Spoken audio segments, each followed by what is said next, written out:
1. The Whispering Pines, Maine. I've never been one for tall tales, but what happened in the Allagash Wilderness 2 summers ago shook me to my core. I'm 28, a carpenter from Bangor, and my girlfriend Clara and I decided to celebrate our anniversary with a canoe trip along the Allagash River.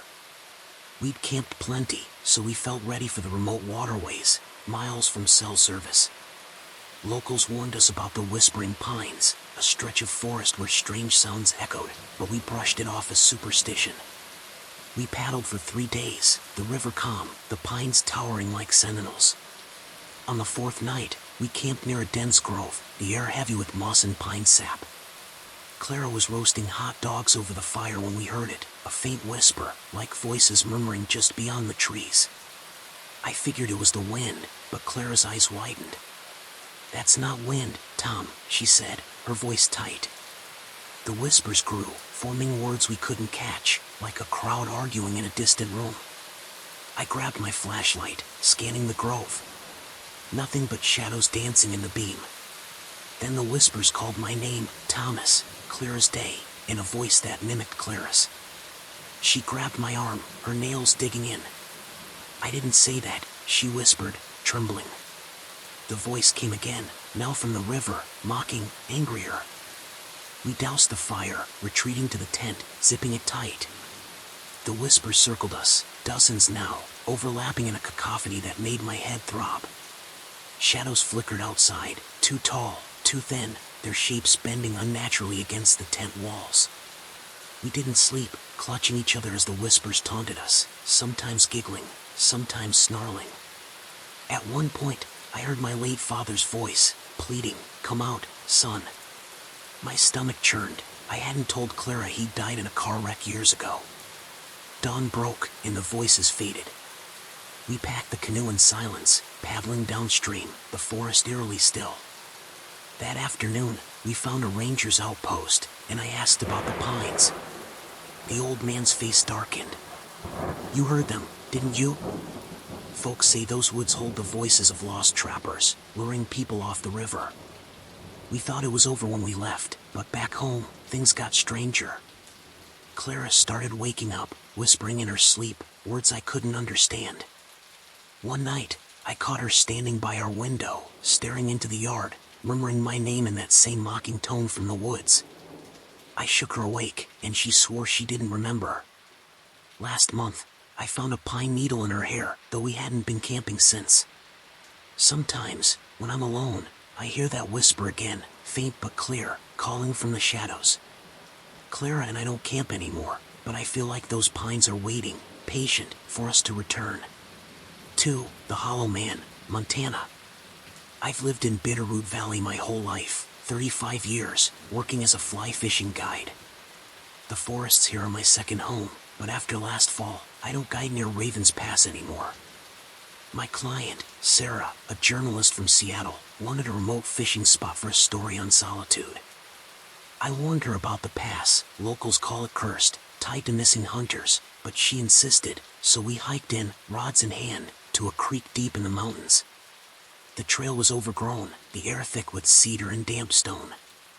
We reached the creek by noon, the water crystal clear, trout darting beneath. Sarah was thrilled, casting her line, but I noticed the silence, no birds, no squirrels, just the creek's murmur. Around dusk, as we ate sandwiches, we heard a thud, like a heavy step, from the ridge above. I called out, thinking it was a moose, but no reply came. Sarah's face paled. "That sounded like boots," she said. The thuds continued, circling the camp, deliberate, like someone was pacing. I grabbed my flashlight, its beam catching a glint in the trees, eyes, reflective, too high for any animal. Then I saw it, a figure, tall and gaunt, dressed in a tattered coat, standing motionless. Its face was wrong, hollow, like a mask of skin stretched over nothing, with black pits for eyes. Sarah gasped, dropping her thermos. "What is that?" she whispered. The figure didn't move, but the air grew colder, my breath visible. I shouted, "Get out of here," but my voice echoed back, distorted, as if the forest mocked me. The figure tilted its head, then stepped back, vanishing into the trees. We packed up, hiking out fast, the thuds following us, always just out of sight. Sarah's flashlight caught something, a trail of footprints, human but massive, toes splayed like claws. Back in town, Sarah researched the pass, finding stories of a trapper who vanished in the 1800s, his body found months later, skin hollowed out like a husk. She left Montana, but I stayed, haunted. My cabin's near the valley's edge, and now I hear those thuds at night, circling closer. Last week, I found a footprint by my shed, filled with ash. I keep my rifle loaded, but deep down, I know bullets won't stop whatever's out there, wearing that hollow face. 3. The Children's Circle, Washington. I'm 42, a high school coach from Spokane, and I used to love taking my kids, Ellie, 10, and Max, 8, camping in Colville National Forest. Last July, we pitched our tent near Kettle Falls, a spot I'd visited since I was their age. Locals whispered about a children's circle, a clearing where kids saw strange things, but I figured it was just campfire lore. That trip changed everything. We arrived at noon, the forest lush, the kids excited to fish in the nearby lake. By evening, we were toasting s'mores, the fires glow warm against the cool air. Ellie pointed to the woods, frowning. "Dad, who's singing?" I didn't hear anything, but Max nodded, his marshmallow forgotten. "It's kids, singing a game song." I strained my ears, catching a faint chant, like Ring Around the Rosie, drifting from the trees. I told them it was probably other campers, but the chant grew louder, insistent. Grabbing my flashlight, I led us toward the sound, thinking I'd prove it was nothing. The trail opened into a clearing, ringed by stones, each carved with childlike drawings, stick figures holding hands, smiling too wide. The chant stopped, but the air buzzed, like static. Ellie clutched my hand. "They're watching us," she whispered. In the center stood a tree, gnarled and bare, its branches twisting into shapes like arms. Max screamed, pointing, small shadows darted between the stones, giggling. Their forms were blurry, too fast, their eyes glinting like coins.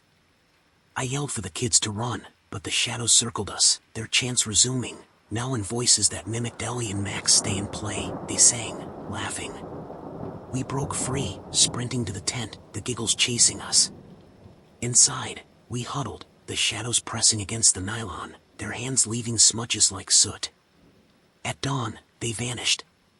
We fled, leaving gear behind. Back home, Ellie started drawing stick figures with wide smiles, saying they'd visit her dreams. Max wakes up singing that chant. Last month, I found a stone in our yard, carved with those figures. I don't know how they followed us, but I'm selling the house. Those children want us back. For the Bone Carver, Idaho. I'm a 30-year-old park ranger in Sawtooth National Forest, used to handling lost hikers or bear scares, but nothing prepared me for what I found last spring near Redfish Lake. I was on a routine patrol when I stumbled across a campsite, abandoned, gear scattered like a storm hit. Among the debris was a bone, carved into a flute, etched with spirals and eyes. It felt wrong, heavy, so I bagged it for evidence, figuring vandals were involved. That night, at the ranger station, I heard a low note, like a flute, outside. The forest was silent, no owls, no wind. I stepped onto the porch, my flashlight sweeping the trees.